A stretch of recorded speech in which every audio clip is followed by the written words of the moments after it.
Hi everybody, welcome to my channel. Welcome to Olive's Tree. I'm Mandy and I'm one of the 12 branches on my mum, Olive's Tree.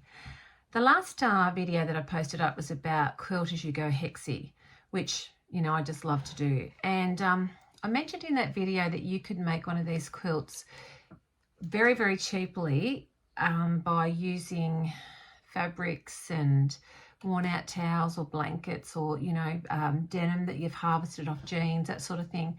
And then I thought to myself, that could be confusing for a lot of people. So they just might not really understand what I mean if they're not sewers. So I thought I would actually today just do a really, really quick tutorial on how you would do that. And so I've started another quilt as you go hexie quilt, and this is going to be it. So it's utilizing denim that I harvested from jeans, and I have a few people who give me jeans that I can harvest denim from. On the back I've got flannelette from previous projects that I had lots and lots of that left over, so I'm going to use that. And in the center I've got an old very thin face washer, and yeah, so you can see how thin that is. So how about I show you how to do it, and in case you think, oh, you know what, maybe I could do that. I know that sometimes our budgets just don't stretch as far as we want them to, and especially leading up to Christmas, we're all sort of trying to rein in the dollars a little bit where we can. So you know, let's have a look. And yeah, you do have time to make one of these for someone for Christmas if you wanted to. So let me show you. Just going to pop you down here where you can see what's going on. And if I can get you there in the right spot. Okay, so here, I might just have to move you a little bit there. Okay, so we've got our piece of flannel, which will be our backing. I'm just quickly going to finger press a line across the fabric. Quickly line up my template. Just want to get that reasonably center. And I'm just going to draw a line around it. Now, if you want to make this part easier, what you can do is get your larger template, this one, center your smaller one on, draw around it, and with a sharp knife or a utility knife, Stanley knife, you can cut around and pop that out. So then when you want to mark your fabric, you're just going to line this one up and you're just going to draw around. But I don't mind having to, you know, to draw around them like this. That's fine. All right, so now I have my very thin piece of towel off a face cloth that I'm just going to sit in the center, and a piece of recycled denim, like so. I'm going to pop a pin in the middle to hold it in place. Oops, we're not quite center. We've moved over a little bit. That's better. And I'm going to show you two ways that we can actually start this one. That you can choose which way might be easier for you, but this just might be helpful if you are just sort of just beginning. So I've just got a needle here and a thread, a single thread, not worrying about a knot or anything. And I'm just going to start folding over the edges like so. And if you haven't sewn before or you don't have pins, this is a great way to get it going. So basically you're just going to do one great big stitch. Don't pull your thread all the way through, and then fold again.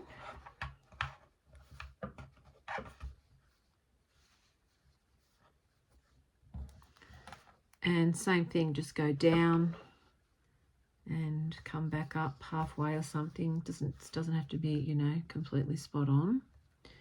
Alrighty, to the next side. I'm sorry, take my thimble off.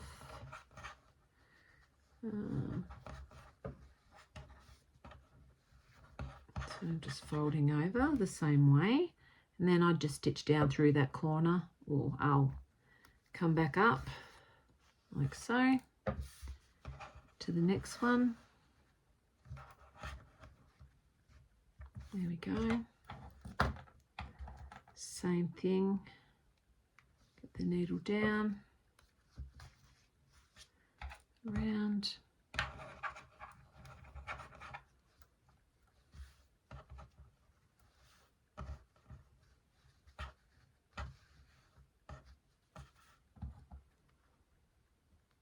Stitch down through there, up through the center.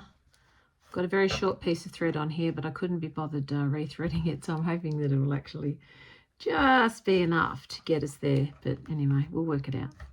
Okay, just finger press those first two.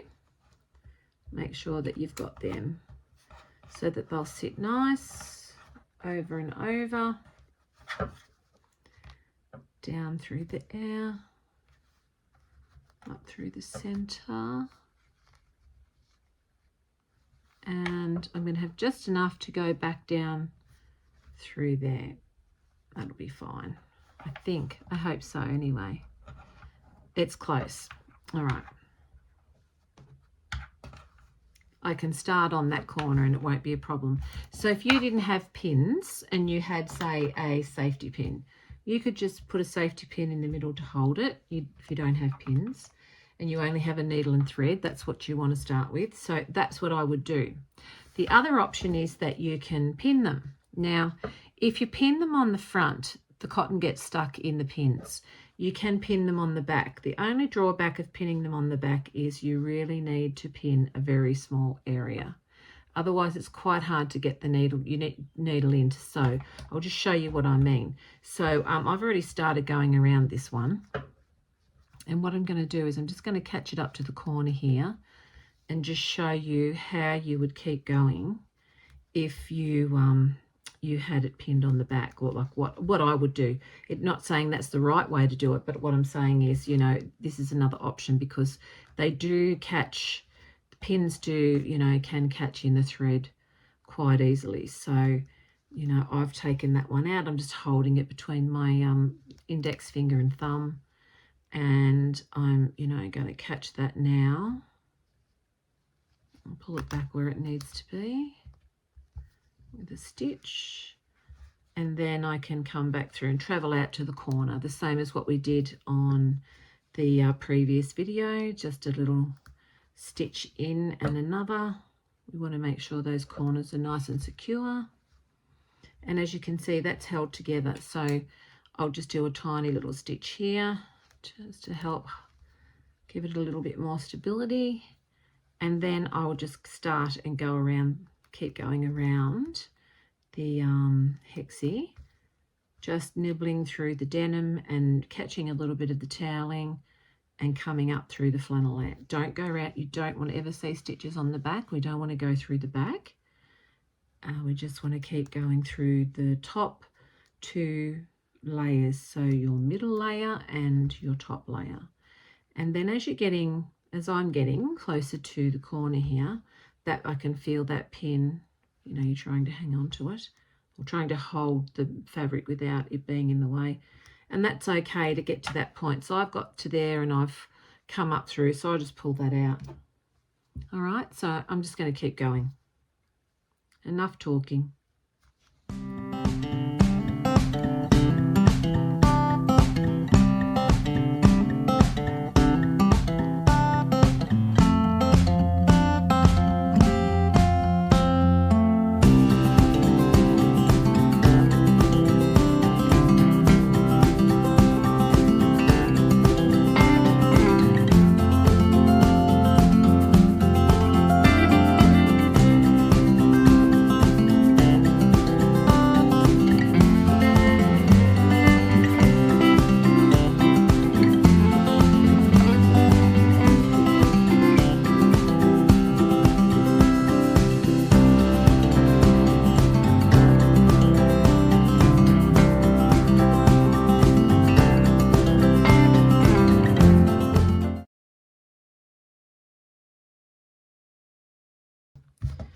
you have the tail buries itself completely. So you can see we've gone all the way around. I'll just give that one a little press. Okay, and there we have it. So I have two I've already made over here, and I'm just going to show you how I will, would add another one to that, sewing that together, but I'll actually thread the right needle this time. And it's really very simple to do this as well. And there are a lot of ways to put this quilt together. So some people do it in rows, which I'm doing my other quilt in rows at the moment, but I did start off doing a large hexagon first, and then I just built the rows off each sort of level. So we're just turning it right sides together, and you've got something to hold on to there. So just bring our thread and needle through, little click, and grab the other side. I'm not doing a ladder stitch, I'm just going to do a whip stitch. I'm going to pull it quite firmly as well, and I'm just going to go along. I'll do a couple more stitches and I'll speed it up until we get to the corner, and then just show you what happens at the corner. So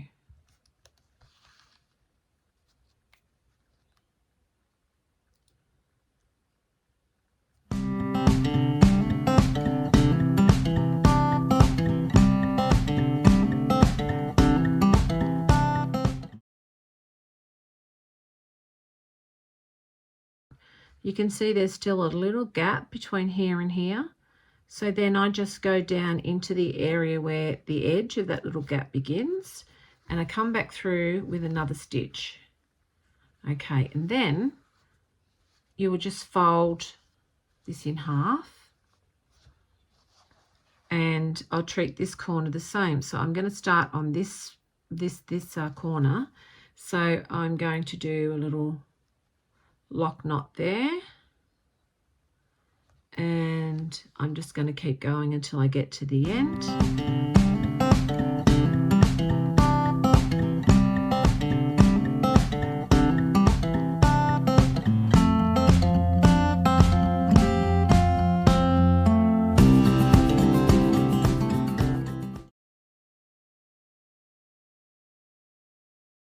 And I go just when I think I'm right on the corner, and I almost past it, because I don't want to have that gap.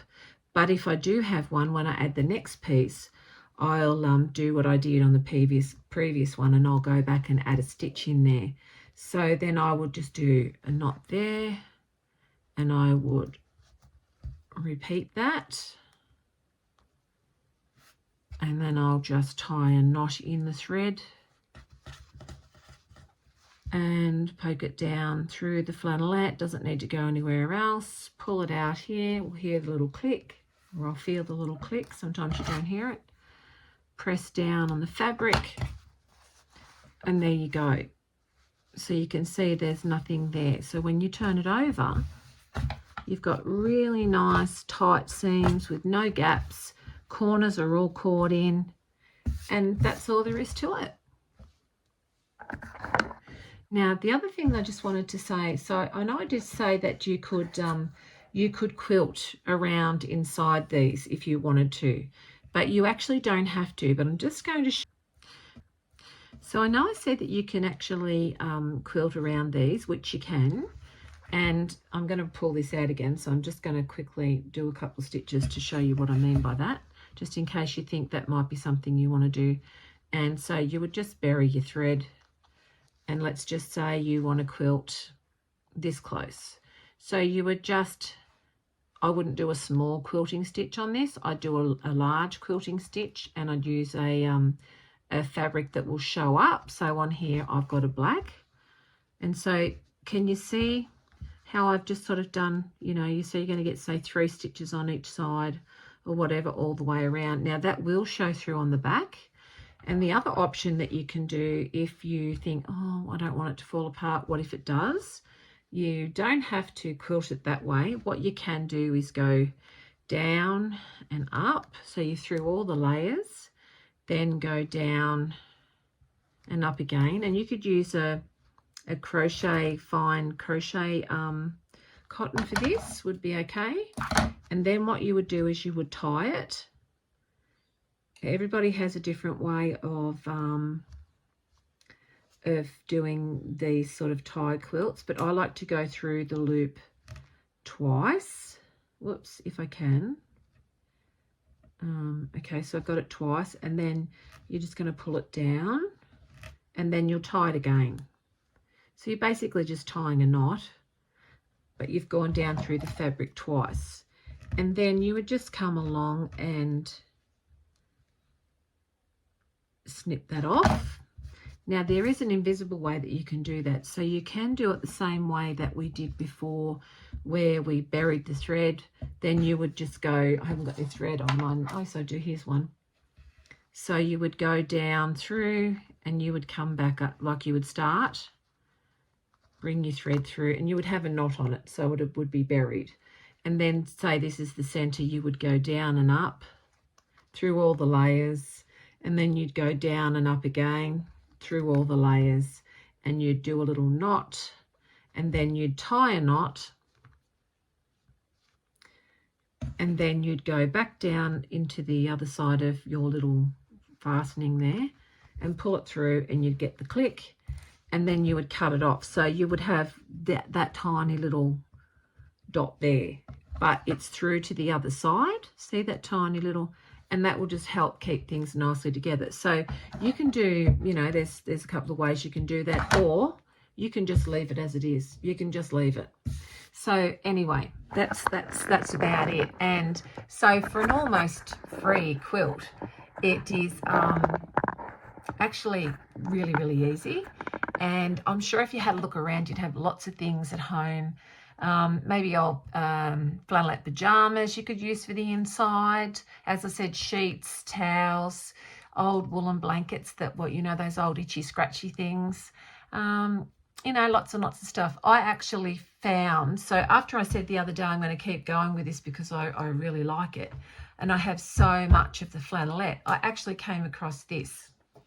So I actually came across this when I was dropping some stuff off to a local op shop the other day, and it is fleece, you know, polar fleece, and there are 1.5 meters, and it's 140 wide, and it cost $3.